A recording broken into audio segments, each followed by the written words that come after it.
The end of the world began on a Tuesday, not with a bang or a whimper, but with thousands of dark shapes blocking out the sun. Captain James Stone stood on the roof of the North American Defense Command, binoculars pressed against his eyes. His knuckles turned white as he gripped the railing. The ships hung in the sky like massive black stones. They didn't move. They didn't make a sound. They simply existed where they should not exist. "How many?" asked General Walker, his voice unusually quiet.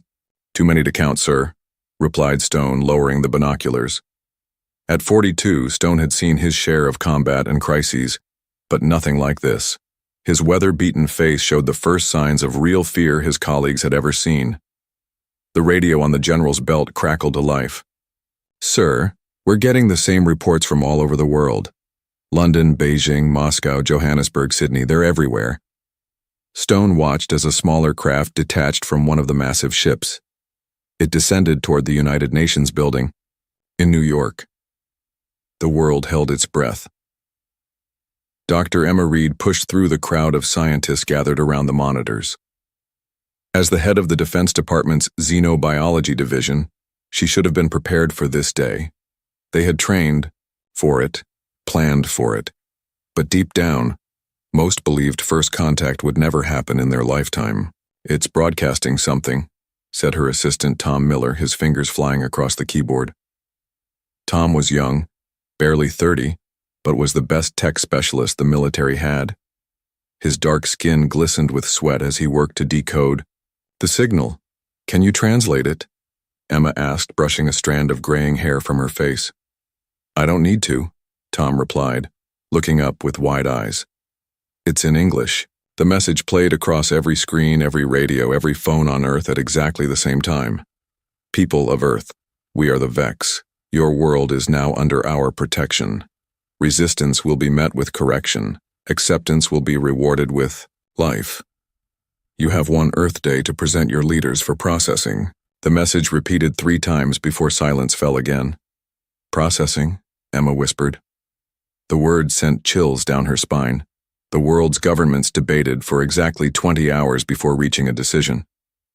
Stone sat in the back of the emergency session, watching as leaders from every nation argued, threatened, and finally reached the only possible conclusion. "We fight," said the American president, her voice firm despite the fear in her eyes.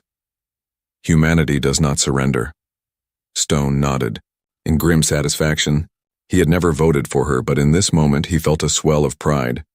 The response was sent exactly 3 hours before the Vex deadline. It was simple. "Earth belongs to humanity. We choose freedom." The Vex replied with fire.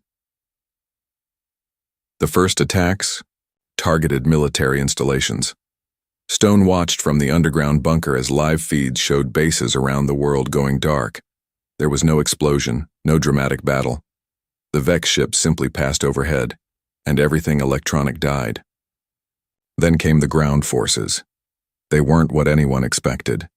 Not the lizard-like creatures of science fiction, or the gray humanoids of conspiracy theories. The Vex foot soldiers were mechanical, but moved like living things. 8 feet tall, with 4 arms and smooth, featureless faces that somehow still managed to look cruel. "They're not robots," Emma insisted, studying the footage. "There's something organic inside them, some kind of pilot or essence." But there was no time to study them. Within hours, the Vex had taken control of every major city on Earth. Millions died in the first day alone. 2 weeks after the invasion, Stone led what remained of his unit through the ruins of Chicago. The once mighty city was unnaturally quiet. No birds, no insects. Even the wind seemed afraid to blow.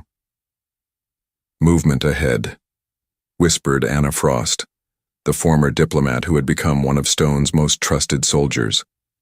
Her blonde hair was now cut, short and dirty, her once manicured hands wrapped around a rifle. Stone raised his fist, signaling the team to stop. Through his scope, he saw a Vex patrol marching 3 humans toward a large structure that had been built in the center of what was once Grant Park. The building pulsed with an eerie blue light. "Processing center," Tom murmured. They had seen them before, these strange structures that appeared in every captured city. Humans went in. Nothing came out. We need to know what's happening in there, Stone decided. Doctor? Emma nodded grimly. She had been arguing for this mission for days. If we're going to fight them, we need to understand them. The inside of the processing center was worse than any of them had imagined. Humans were lined up in rows, connected to machines that glowed with the same blue light as the building. But it wasn't the machines that made Stone's blood run cold. It was the expressions on the people's faces. Pure terror, frozen in place as something was slowly drained from them. They're harvesting something, Emma whispered, her scientific curiosity temporarily overcoming her horror. She pulled out a small device of her own design and began taking readings. We need to help them, Anna said, raising her weapon. Stone put a hand on her arm. There are hundreds. We'd never make it. We need to understand first, then come back with a plan. A scream cut through the air as a new batch of prisoners was brought in. Among them was a child, no more than 10 years old. Something in Stone snapped. New plan. He growled. We take as many as we can. Now. The next few minutes were chaos. Gunfire, screams, the strange high-pitched whine of Vex weapons. Stone's team managed to free 23 people before they had to retreat. As they ran through the underground tunnels that had become humanity's new roads, Emma couldn't stop staring at her readings. What is it? Stone asked once they were safe in their hidden base, an old subway station 40 feet below the city. I don't know how to explain this, Emma said, her voice shaking slightly. But according to these readings, they're not just killing people.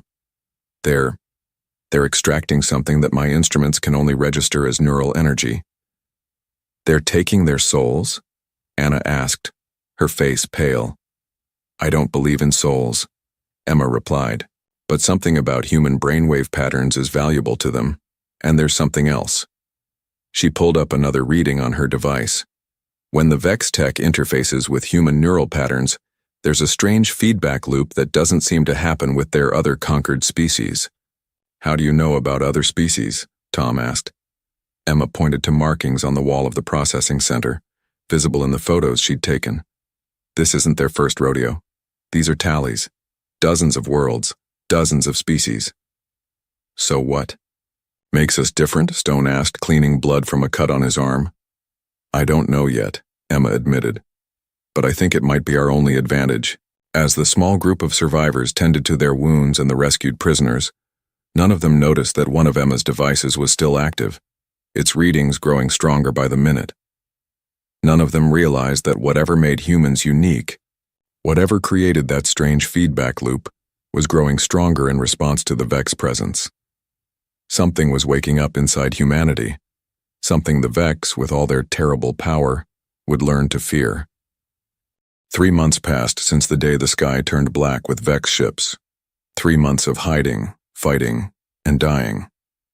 But also 3 months of learning. Dr. Emma Reed hadn't slept properly in weeks. Her makeshift lab in the abandoned subway station was lit by a mix of salvaged LED lights and old emergency lamps that cast long shadows across the walls. Papers covered in complex diagrams and hastily scrawled notes were taped everywhere. In the center of it all sat a piece of Vex technology, a HFY neural interface device they had managed to steal during their third raid on a processing center. You need to rest, said Tom Miller, placing a cup of something that vaguely resembled coffee next to her. Emma didn't look up from her microscope. Can't. I'm close to something. I can feel it. Tom sighed and leaned against the table. Close. To what exactly? We've been studying this thing for weeks and all we've learned is that it gives people headaches and nosebleeds. That's not all, Emma muttered. She finally looked up, her eyes bloodshot, but bright with excitement. The headaches are happening because the device is trying to connect with our brains, but there's a mismatch. Like trying to plug something into the wrong socket. And that's good news? Tom raised an eyebrow. It means they didn't design their tech to work with humans, which means they didn't expect whatever it is about our brains that makes us different. Emma stood up suddenly, wincing as her stiff muscles protested. Get Stone and Anna. They need to see this. Captain Stone. arrived 20 minutes later with Anna Frost. Both were covered in dirt and looked exhausted. They had been scouting a new Vex outpost to the north. "This better be good, Doc," Stone said, his voice rough from breathing in too much dust and smoke. "We've got movement topside. More of those harvester units moving into the suburbs." Emma nodded and led them to a small side room where a volunteer from their group, a former electrician named Paul, was sitting with electrodes attached to his temples. "Meet our first successful interface," Emma said proudly. Paul gave a weak smile and raised his hand in greeting. The movement caused a small device on the table next to him to light up and hover a few inches off the surface. Stone's eyes widened. "Is he controlling that?" "Yes and no," Emma explained. "The Vex tech doesn't work like our technology. It doesn't respond to direct commands. It's more intuitive. Paul here is thinking about how it would feel if the device moved and the device responds." "That's impressive," Anna said cautiously. "But how does this help us fight them?" Emma's smile widened. "Because this is just the beginning. I've managed to modify the interface to work with human neural patterns, and I've discovered something incredible." She moved to a computer screen and pulled up 2 brain scans side by side. "This is a normal human brain," she said, pointing to the image on the left. "And this is Paul's brain after 30 minutes connected to the modified interface." The differences were subtle, but unmistakable. Certain areas glowed brighter, new connections forming between regions that normally didn't communicate. "What are we looking at?" Stone asked, stepping closer. "Evolution," Emma replied simply. "Rapid, directed evolution of neural pathways. The interface is changing him, but not in the way the Vex intended. It's like our brains are rewiring themselves to not just use their technology, but to improve upon it." Tom frowned. "Wait, are you saying the Vex tech is making us smarter?" "Not exactly," Emma said. "It's making us different, accessing parts of our brains we normally don't use. And here's the kicker." She pulled up another scan. "This is what happened when we captured that Vex soldier last week, and I briefly connected it to the interface." The alien brain scan was dramatically different from a human's, but one thing was clear. There were areas of damage, like tiny electrical burns. "Our patterns hurt them," Emma said quietly. "Something about the way human minds work is inherently incompatible with, maybe even hostile to, their neural structure." Stone looked at Paul with new interest. "Can he access their systems? Their networks?" "Theoretically, yes," Emma nodded, "but we need more practice, more volunteers, and—" She hesitated. "And what?" Anna pressed. "And we need to understand what we're actually doing," Emma admitted. "Because whatever this is, it's not just technology. The Vex aren't just harvesting people for labor or resources. They're harvesting something else." 2 days later, Stone led a team into a smaller processing center on the outskirts of what used to be a quiet suburban neighborhood. With them was Paul, wearing Emma's modified interface device. 3 other volunteers, a former nurse named Lisa, a college student called Mark, and an ex-cop named David, also wore the devices. "Remember, we're here for information," Stone reminded them as they approached the building. "Get in, connect to their system, download whatever you can and get out. No heroics." The 4 interface users nodded, their expressions a mix of determination and fear. Emma had warned them that prolonged connection could cause side effects, nosebleeds, migraines, possibly worse. 30 minutes max, Tom added, checking his watch. "After that, I'm pulling the plug whether you're done or not." The raid started well. Stone's team had become efficient at avoiding Vex patrols, and the processing center was less heavily guarded than the larger ones in the city center. They made it to the central control node without being detected. Paul went first, pressing his palm against the smooth surface of what they had identified as an access terminal. The modified interface on his head hummed softly as it established a connection.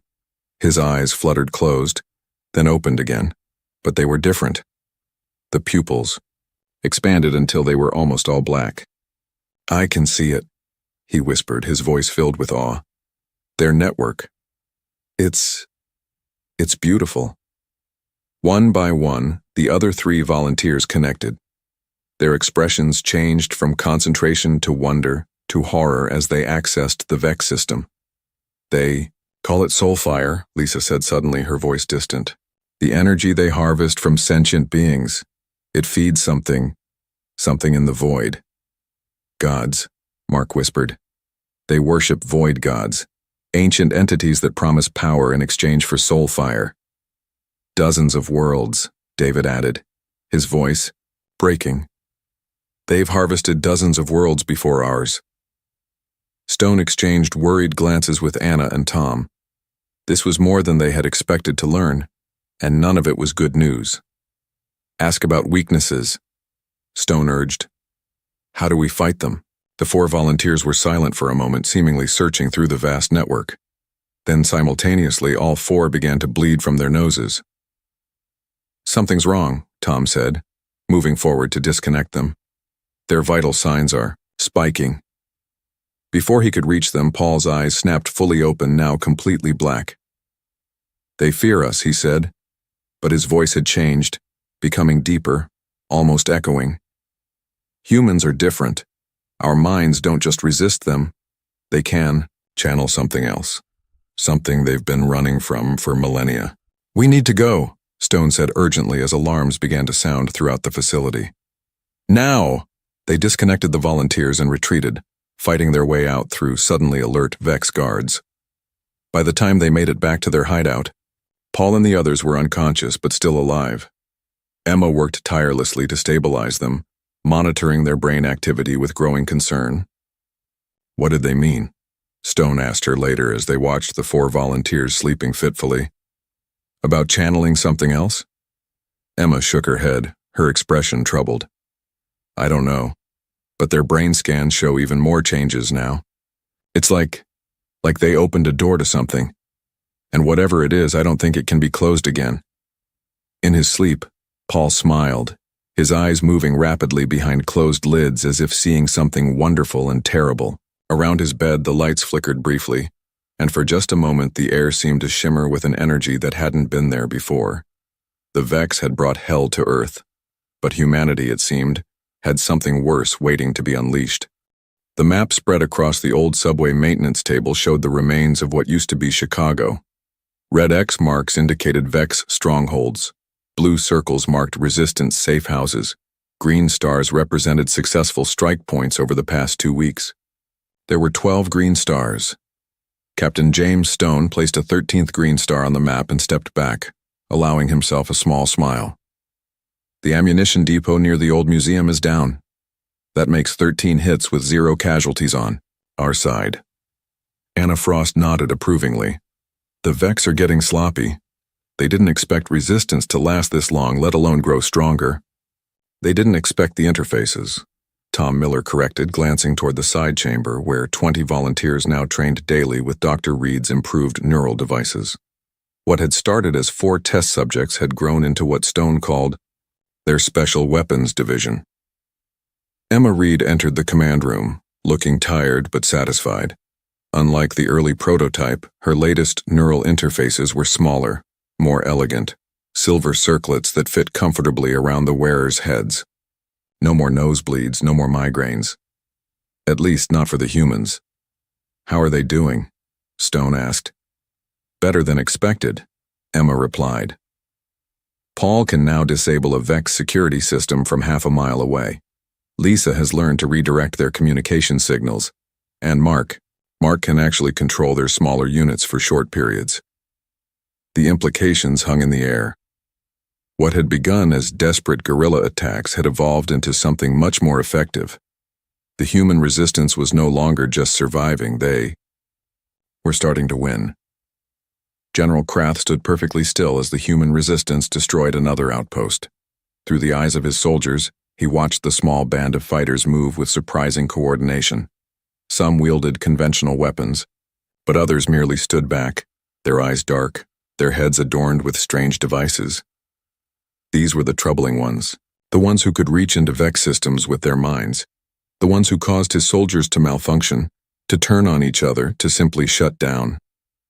"This should not be possible," Krath said to the empty command chamber. His voice was like grinding metal, each word precisely formed. "They are lesser beings, prey species." The holographic display showed another Vex unit falling under human control, turning its weapons on its companions. Krath felt something unfamiliar stirring within. The humans would call it fear. The Vex had no word for it. "Increase harvesting operations," he commanded. "Double the soulfire extraction quotas. The Void Lords must be appeased if we are to receive their guidance." The chamber's automated systems acknowledged the command, but Krath detected hesitation in the machine's response. Even his own technology was being affected by these humans. "And bring me one of them," he added. "One with the mind device. I must understand what we face." David, the former police officer, led a small team through the underground tunnels. Their mission was simple: plant interface disruptors at key points in the Vex network. These small devices, developed by Emma and Tom, would create areas where the Vex couldn't communicate with each other, blind spots in their otherwise perfect surveillance. 2 minutes, David whispered to the 3 fighters accompanying him. The silver circlet on his head hummed softly as he extended his senses, feeling for Vex presences nearby. "There's a patrol coming. 2 units, standard configuration." The team pressed themselves against the walls of the tunnel, weapons ready. David closed his eyes, focusing on the approaching Vex soldiers. With the improved interface, he could now not only detect them but also sense their intentions, their programming. "Wait," he said suddenly. "Something's wrong. They know." The wall beside them exploded inward. Not the 2 Vex soldiers they had sensed, but a massive harvester unit, 9 feet tall with multiple limbs ending in various tools and weapons. It moved with terrible speed, grabbing the nearest human fighter before anyone could react. "Ambush," David shouted, reaching out with his mind to try to disrupt the harvester's systems. But this unit was different, shielded somehow against his mental intrusion. In seconds, 2 of the fighters were down. The third managed to fire a plasma rifle, salvaged and modified Vex technology, that tore through one of the harvester's limbs. David pulled his own weapon, but before he could use it, something struck him from behind. As consciousness faded, his last thought was to activate the interface's emergency beacon. Then darkness took him. They took David. Emma's voice was flat, controlled, but her hands shook as she showed the team the data from his interface's final transmission. And they did it deliberately. This wasn't a random patrol, it was a targeted abduction. Stone slammed his fist on the table. "They're adapting to us." "We need to get him back," said Lisa, her eyes now permanently darkened around the edges from prolonged interface use. "They'll try to extract information." "Worse," said Paul quietly. Everyone turned to look at him. Of all the interface users, he had connected the deepest with the Vex systems, sometimes spending days in a trance-like state, navigating their network. "They'll try to understand how we're doing what we're doing. They fear it." "Fear what exactly?" Anna asked the question they'd all been wondering. "What is it that we're channeling when we use these interfaces?" Paul exchanged glances with Emma, who nodded slightly. It was time to tell them. "We call them the Bright," Paul explained. "That's the closest translation we can manage. They exist in a dimension parallel to ours, a place of pure energy and consciousness. The Vex and their Void Lords have been at war with the Bright for millennia, and somehow humans can, what? Connect to these bright things?" Stone looked skeptical. Emma took over. "It's our neural structure. Humans have a unique pattern. Our brains are more chaotic than most species, more adaptable. The Vex harvest what they call soulfire from sentient beings, a kind of neural energy that feeds their Void Lords. But human soulfire has a different quality. It resonates with the Bright." Tom let out a low whistle. "So we're not just fighting aliens. We're caught in the middle of some kind of cosmic war between dimension gods." "Pretty much," Emma admitted. "And now they have David." David woke strapped to a table that hummed with energy. His interface had been removed, leaving him feeling strangely hollow, disconnected. His head throbbed with pain, but he forced himself to focus, to observe.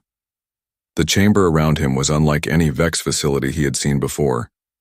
The walls pulsed with dark energy, and in the center of the room stood General Krath himself. David recognized him from the Resistance's intelligence reports, the regional commander of Vex forces, a being of singular cruelty and efficiency. "You are awake," Krath observed. His voice sounded like metal grinding on stone. "Good. Unconscious. Subjects provide inadequate data." David said nothing, conserving his strength, assessing his situation. "Your kind has caused difficulties," Krath continued, moving closer. "This is unexpected, unprecedented. You should have been harvested. By now your world stripped of all useful resources, your soul fire feeding the glory of the Void Lords." "Sorry to disappoint," David managed to say, his voice hoarse. Krath made a sound that might have been laughter. "You misunderstand. This is not disappointment. This is opportunity. Your species has demonstrated qualities that may be of interest to my masters." A smaller Vex entered the chamber, carrying a device that looked disturbingly similar to Emma's interfaces, but corrupted somehow, twisted with additions that made David's skin crawl.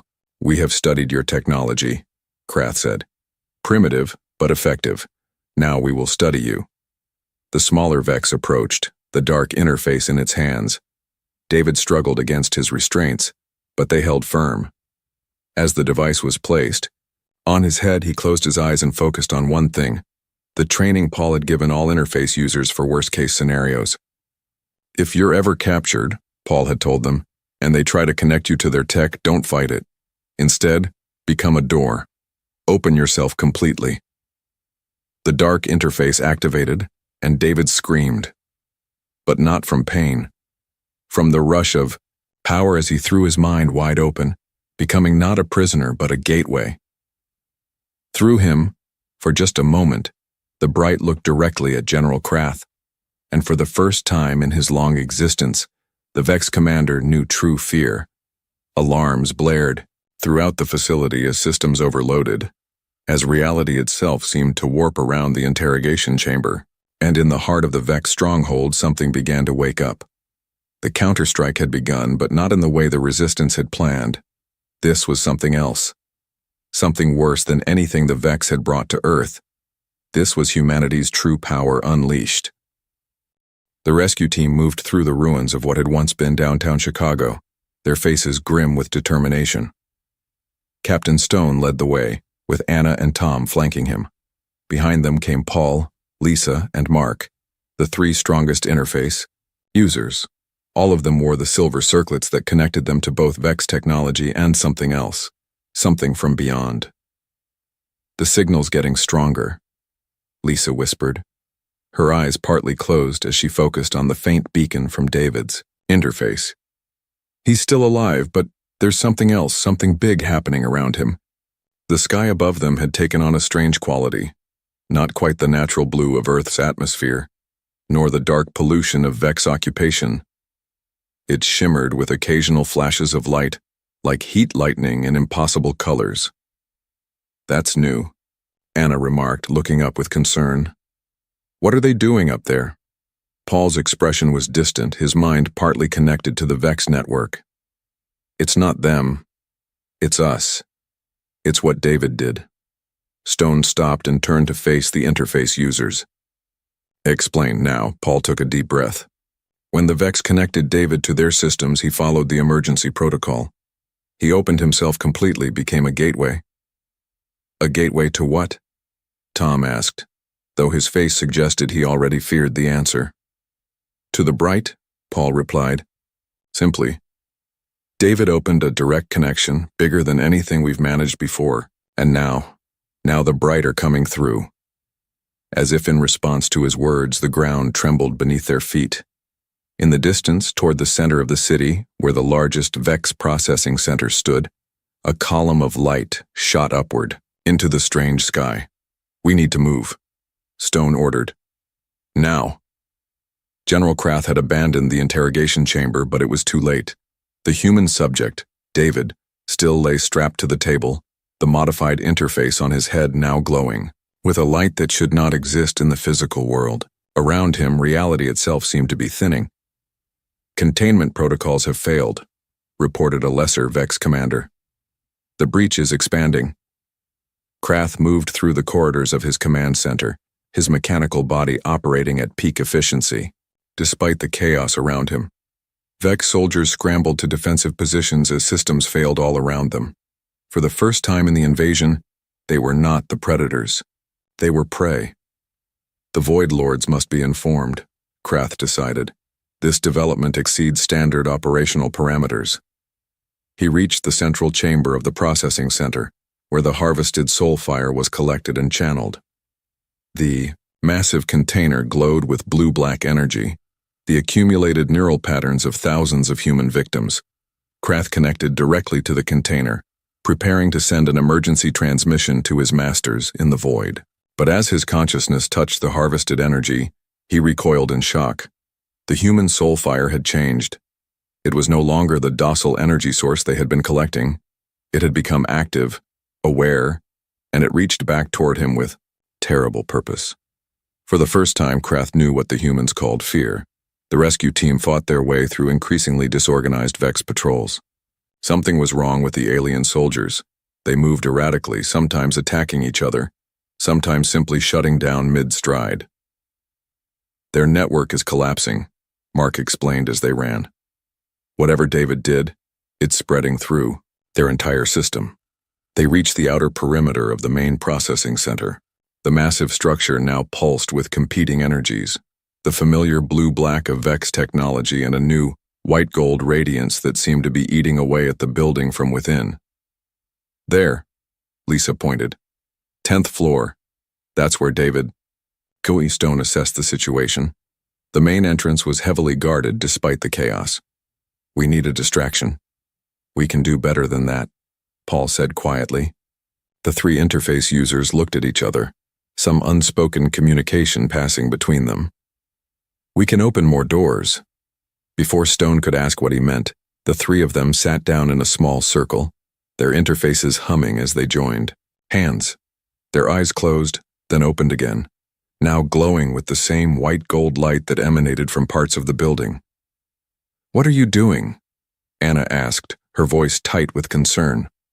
"What we were meant to do," Lisa answered, her voice overlaid with something else, something older and vaster than human speech. "What humans have always been able to do. Open doors."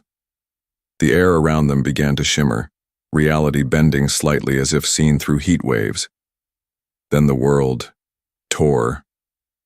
There was no other word for it. A vertical split appeared in the empty space before them, revealing not the expected darkness, but a realm of pure, radiant energy. Through the tier stepped a figure. It was vaguely humanoid, but composed entirely of light, white at its core, gold at its edges, constantly shifting and reforming. More tiers appeared around the building, more light beings stepping through.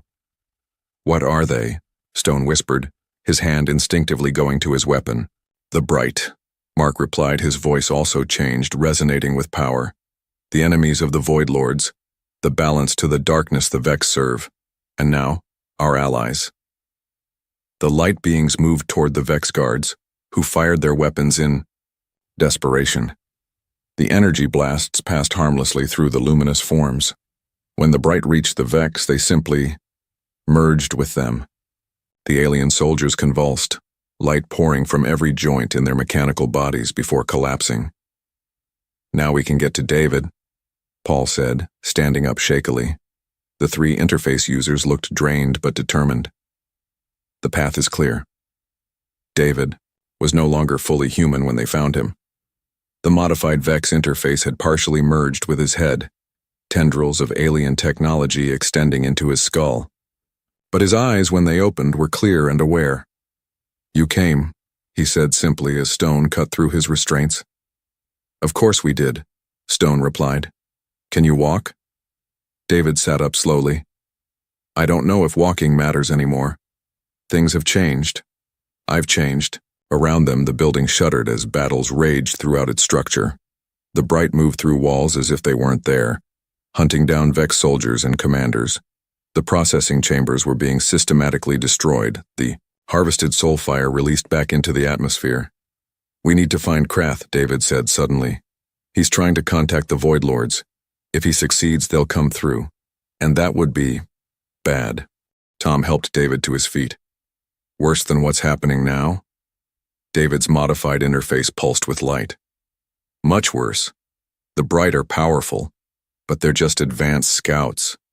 The Void Lords are gods. Ancient, hungry gods." Stone nodded, grimly. "Then we stop him. Where?" David closed his eyes for a moment, connecting to what remained of the Vex network.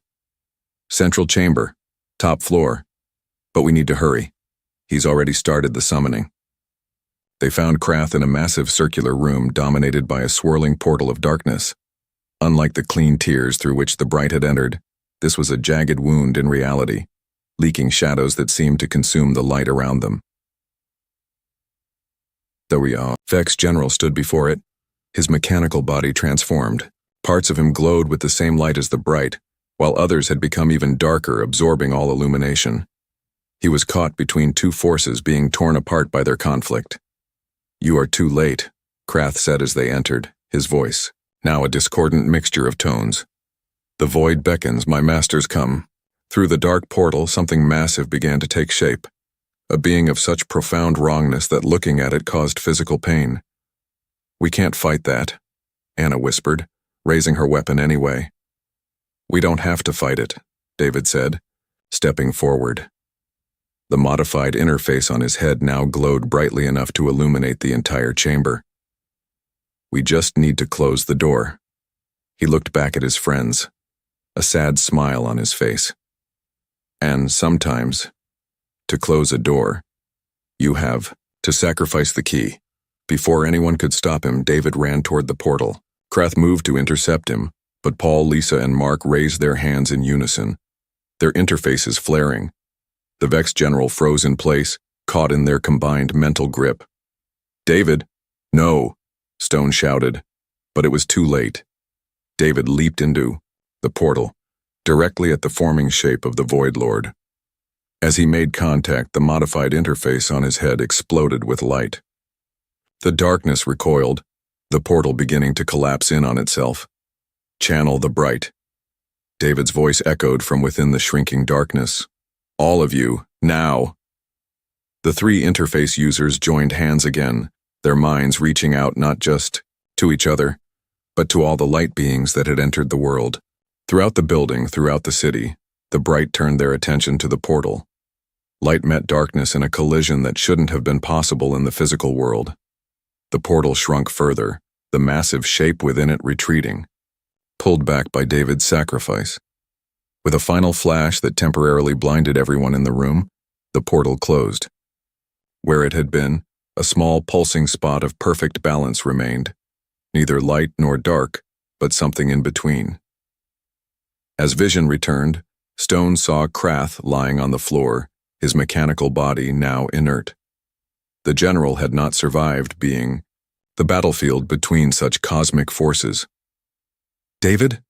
Anna called, looking around desperately. "Where's David?" Paul shook his head, tears in his glowing eyes. "He's gone. But not dead. Not exactly." He pointed to the pulsing spot where the portal had been. "He's there, holding the door closed for now." "For now?" Stone asked. "This isn't over," Lisa said quietly. "The Void Lords know about us now. They'll try again, and the Bright won't leave either. Earth has become something new, a battleground between ancient powers." Mark nodded solemnly. "And humans are the keys to both realms, the bridges between dimensions. The Vex didn't understand what they were waking when they came here." Stone looked at the spot where his friend had sacrificed himself, then at the interface users whose humanity was becoming less certain with each passing hour. "So what happens now?" he asked. "Now," Paul replied, his voice echoing with the voices of the Bright, "everything changes." 1 month after the battle at the Chicago Processing Center, the world was unrecognizable, not just from the destruction the Vex had brought, but from what had followed. Captain James Stone stood on the roof of what had once been the North American Defense Command, the same spot where he had first seen the Vex ships darkening the sky. Now he watched a different sky, one where reality itself seemed thinner, where colors that had no names occasionally rippled across the blue expanse. "It's beautiful, in a way," said Anna Frost, joining him at the railing. Her blonde hair had grown out slightly, now streaked with premature gray from the stress of recent months. "Beautiful and terrifying," Stone replied, "just like everything else these days." Below them, the former military base had been transformed into something new, a combination of command center, research facility, and embassy. Humans worked alongside, beings of pure light, the bright who had chosen to remain in the physical world after the Vex retreat. 3 weeks ago, the alien invaders had suddenly abandoned Earth. Their ships had lifted off without warning, leaving behind their structures and some of their technology. No one was naive enough to believe they had given up. This was merely a strategic withdrawal. "Dr. Reed wants to see you," Anna said after a moment of silence. "She says they've made a breakthrough with the portal." Stone nodded and followed her, back inside. The corridors were busy with activity as humans and Bright moved with purpose. Some of the humans wore the silver interfaces, their eyes glowing slightly with inner light. These were the bridges, as they now called themselves. Humans, who could channel the bright and serve as conduits between dimensions. Emma Reed's laboratory had expanded to take up an entire wing of the building. When Stone entered, he found her standing before a familiar pulsing spot of balanced energy. A perfect replica of the one in Chicago where David had sacrificed himself. "You've recreated it," Stone observed. Emma turned to him, her face lighting up with excitement. She looked younger somehow, energized by the incredible discoveries of recent weeks. "Better than that, we've stabilized it. A permanent gateway that doesn't require a human sacrifice to maintain." Beside her stood Paul, Lisa, and Mark, the first and still the strongest of the bridges. Their appearances had continued to change. They looked mostly human, but their skin occasionally rippled with light just beneath the surface, and their eyes had become pools of radiance. "Can we use it to reach David?" Stone asked the question that had been burning inside him since that terrible day. "We already have," Paul replied, his voice carrying that strange harmonic quality that all the bridges developed over time. "Not physically, but we've made contact. He's unchanged but still himself in the ways that matter." "He holds a critical position now," Lisa added. "He exists at the exact boundary between our world, the realm of the bright and the void. He sees everything. And what he sees is coming to warn us about," Mark finished. A chill ran down Stone's spine. "The Vex are coming back." "Not just the Vex," Emma said grimly. "They've gone to their masters. The Void Lords are preparing a direct assault."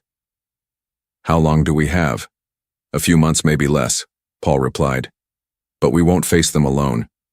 He gestured toward the stabilized portal. As Stone watched, it expanded slightly, and through it stepped a bright unlike any he had seen before. This one was larger, its light more intense, its form more clearly defined, almost human in shape, but composed entirely of radiant energy. "Captain Stone," the being said, its voice resonating not through the air but directly in Stone's mind. "I am Luminar, emissary of the Council of Light. Your friend David speaks highly of you." Stone fought the urge to step back. You can talk to David?" "He is with us now in a manner of speaking," Luminar replied. "He has become something new, neither human nor bright nor void, but a bridge between all realms. Through him, we have learned much about humanity. And through him," Emma added, "we've learned how to fight back when the Void Lords come." The next few months passed in a blur of preparation. All across the world, humans with the right neural patterns were identified and offered the choice to become bridges. Most accepted. The alternative, annihilation by the Void Lords, was a powerful motivator. Other humans worked to adapt Vex technology, combining it with the knowledge shared by the Bright to create new weapons, new defenses, new ways of perceiving reality. Itself, Stone found himself in charge of what they now called the Boundary Force, a military unit composed of both human fighters and bright warriors, training together for the coming conflict. It was strange work, teaching beings of pure energy how to coordinate with flesh and blood soldiers, but it was necessary. "They respect you," Tom Miller told him one evening as they reviewed training footage. "Both sides. The humans because you've led them through hell already. The bright because you don't fear them." Stone gave a short laugh. "Who says I don't fear them?" "You're cautious around them, sure," Tom replied. "But you don't show the fear that most people do. You look them in. Well, not eyes exactly, but you face them directly. They value that." Before Stone could respond, alarms blared throughout the base. They rushed to the command center, where Emma and the senior Bridges were already gathered around a large display. "It's happening," Emma said without preamble. "Multiple reality breaches detected. The void is coming through." The display showed points of darkness appearing around the globe. Dozens, then hundreds of tears in the fabric of reality, each one leaking shadows into the world. "Earlier than we expected," Paul said, his light flickering with concern. "They must have found a way to accelerate their preparations." Through one of the tiers, massive shapes began to emerge. Vex ships, but changed, corrupted by void energy. Behind them came larger, darker forms that the sensors struggled to track. "The Void Lords," Luminar said, the bright emissary's light dimming slightly at the sight. "3 of them. More than we anticipated." Stone looked at the display, at the overwhelming forces arrayed against Earth, and felt a moment of pure despair. Then he straightened his shoulders. "We stick to the plan. Activate all bridges, deploy the boundary forces. This ends today, one way or another." The battle that followed would later be called the Convergence by some, the Illumination by others.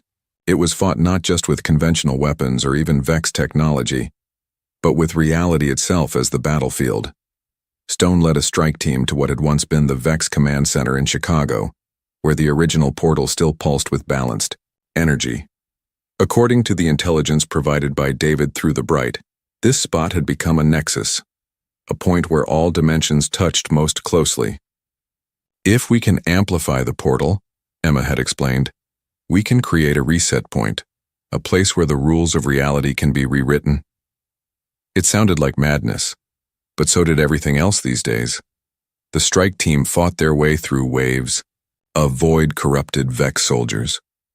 The bright members of the team engaged directly with tendrils of pure darkness that reached through lesser tiers in reality, holding them back long enough for the humans to advance.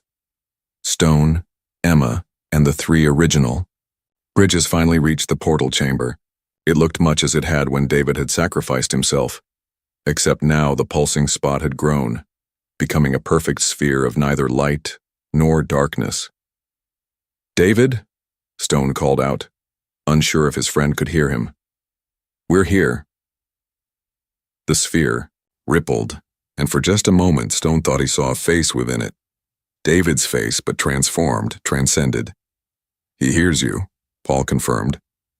"He's been waiting for this moment." Emma quickly set up the equipment they had brought, a combination of modified Vex technology and devices created with knowledge from the Bright. "This will amplify the portal's natural properties," she explained as she worked. "If David can hold the center point, we can create a new equilibrium between the dimensions." Outside, the battle raged. Through their mental link with the Bright, they could sense the Void Lords pushing deeper into reality, their immense power warping everything around them. "Ready," Emma announced finally. "The amplifiers are set." The 3 Bridges took positions around the sphere, their interfaces glowing brightly as they placed their hands upon the equipment. Stone and Emma stepped back, watching as energy began to flow between the Bridges and the portal. "Now!" Paul shouted, his voice echoing with the voices of countless Bright. "David, now!" The sphere expanded suddenly, engulfing the 3 Bridges. Stone moved to help them, but Emma held him back. "This is what has to happen," she said, tears in her eyes. They knew. They've always known. The sphere continued to grow, passing harmlessly through Stone and Emma, then through the walls of the building, expanding outward at an impossible speed. As it passed, it changed things. Not dramatically, but subtly. The tears in reality sealed themselves.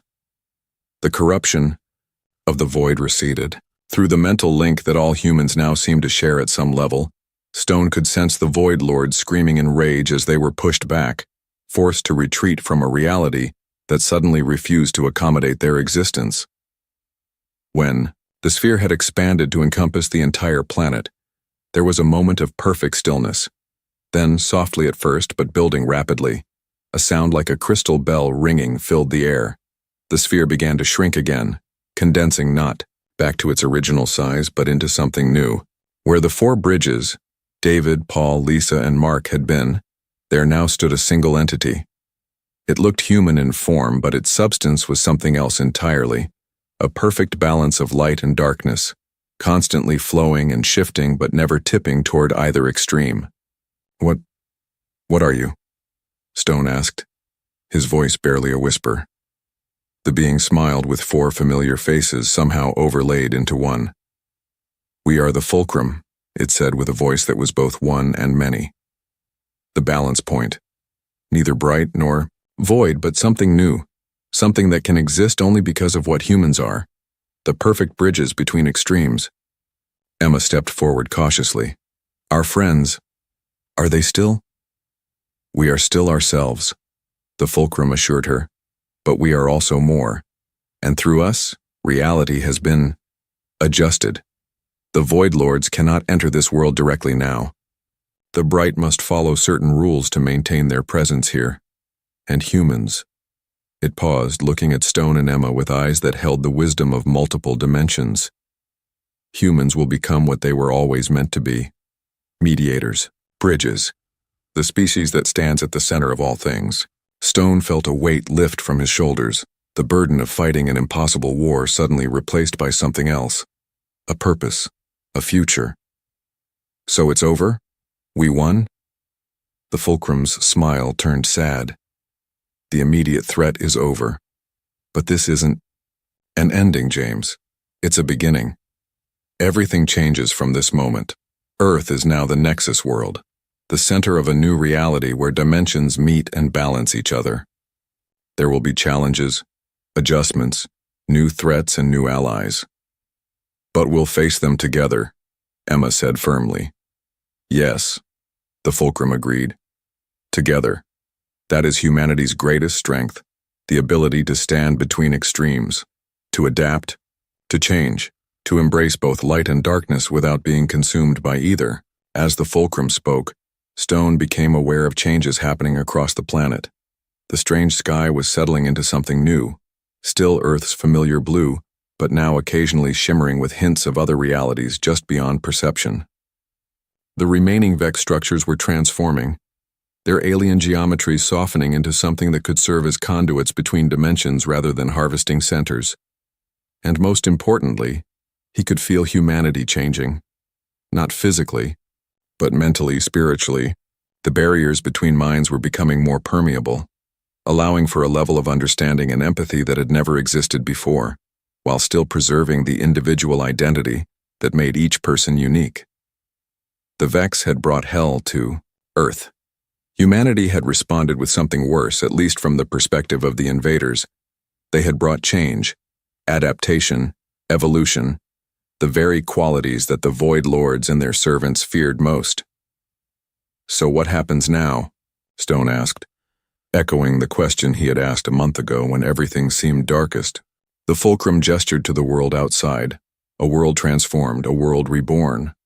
"Now we build something new, something that has never existed before, a reality where all dimensions can touch without destroying each other, a universe where balance prevails."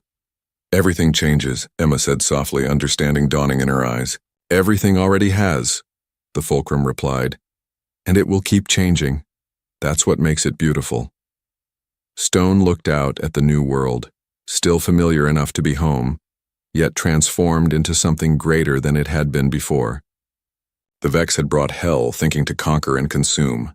Instead, they had triggered an evolution they could never have predicted. In trying to end humanity, they had instead helped it transcend.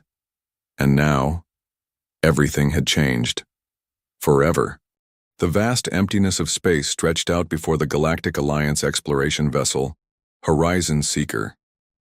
Its sleek, silver hull gleamed under the distant light of unfamiliar stars. On the command deck, Captain Trell stood with his forearms crossed, his scaled skin reflecting the soft blue glow of the ship's control panels. "Sir, we're picking up an unknown vessel at the edge of Sector 7, announced Navigator Rin, her antennae twitching with excitement.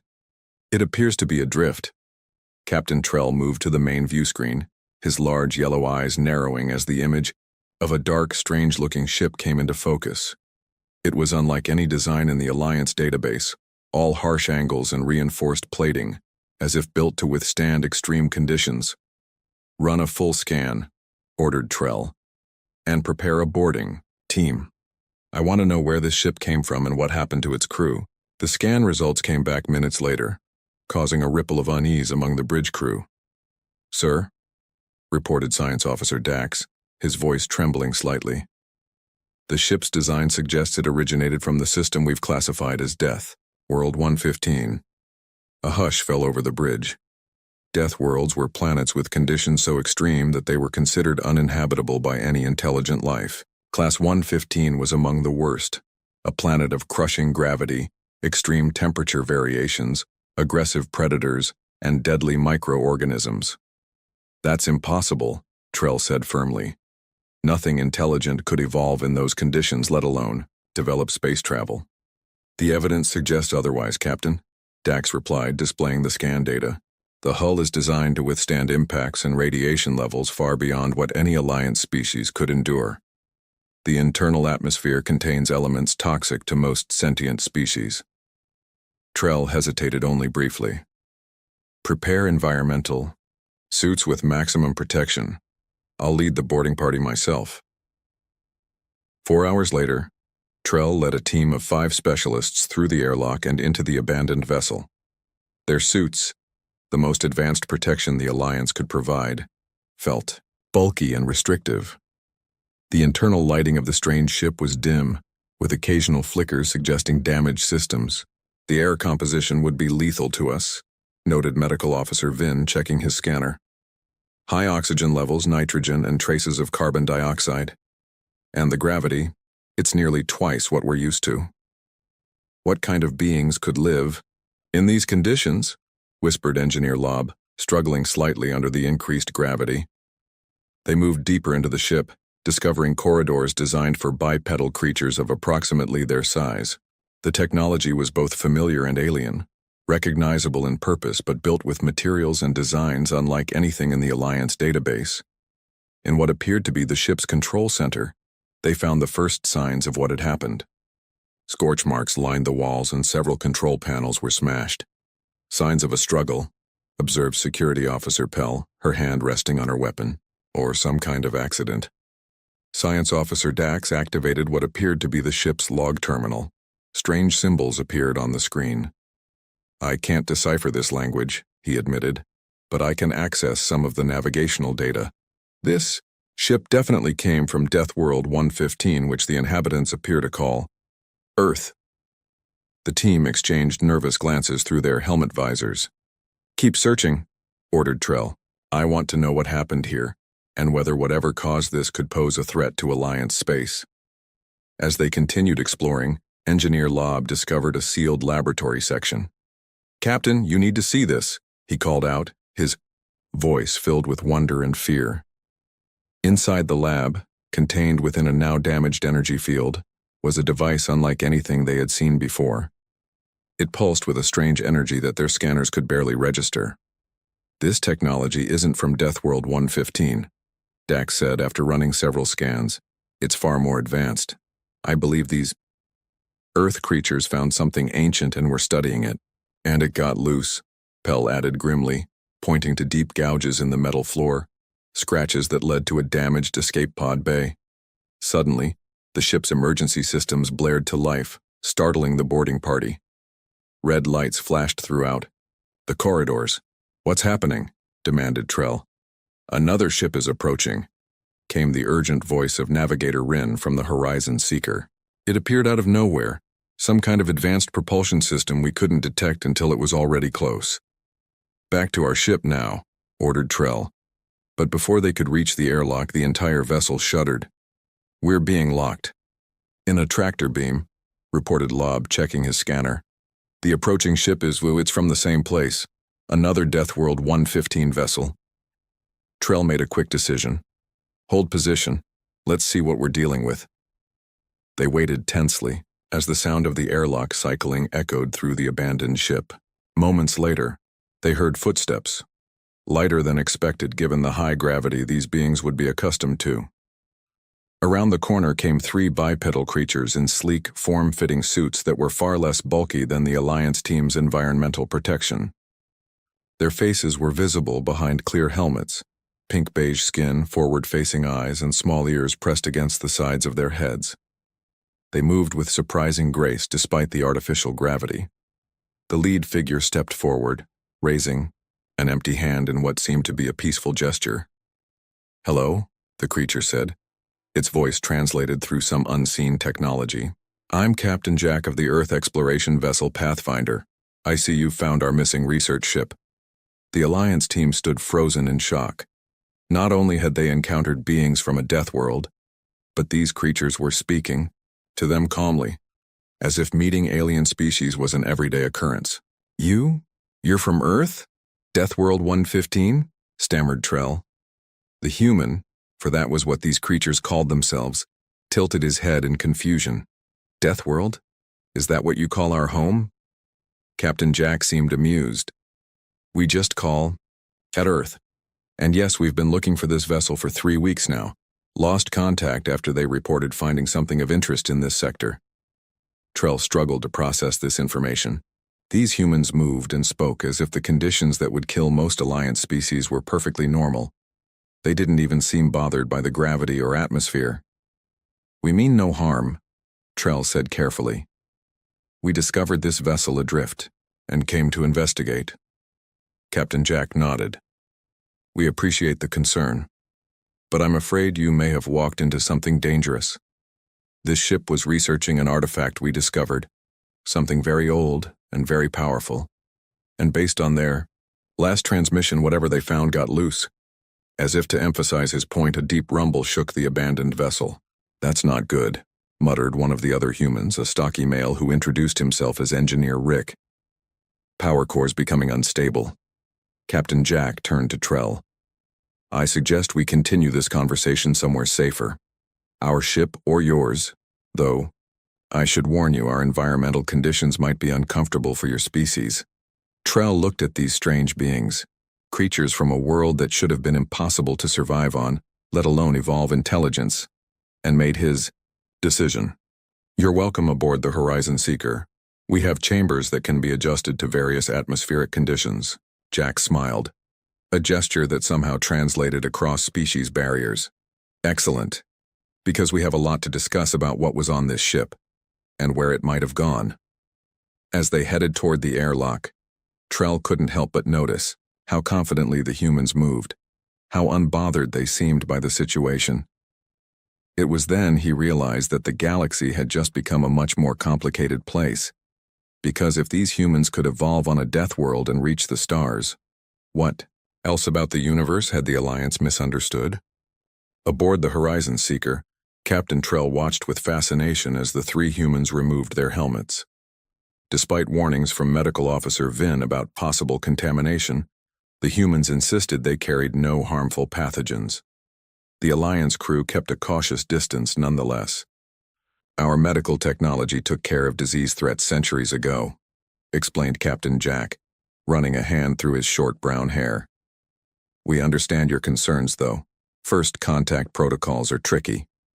The conference room had been adjusted to accommodate both species. For the Alliance crew, it was uncomfortably warm and heavy, while the humans mentioned it felt a bit chilly and light. Yet these Deathworld creatures showed no real discomfort, only mild adjustment. Science Officer Dax couldn't contain his professional curiosity. "Your physiology is remarkable. How do you survive on a Class 115 world?" The female human, Chief, Scientist Emma, smiled. "I think the better question is, How would you classify our world as uninhabitable when it clearly produced intelligent life? Her question silenced the room. Our classification system is based on what conditions most known sentient species can survive, Trell explained carefully. Your world has extreme temperature ranges, crushing gravity by our standards, aggressive, predators, powerful weather systems, and high oxygen levels that would be toxic to many species. Engineer Rick laughed, a sound that startled several Alliance crew members. You just described a nice spring day on Earth. Though I'll admit, the predators can be a problem in some regions. The casual way these humans discussed conditions that would kill most Alliance species sent a chill through Trell's scales. Perhaps, began Trell, steering the conversation back to more pressing matters, we should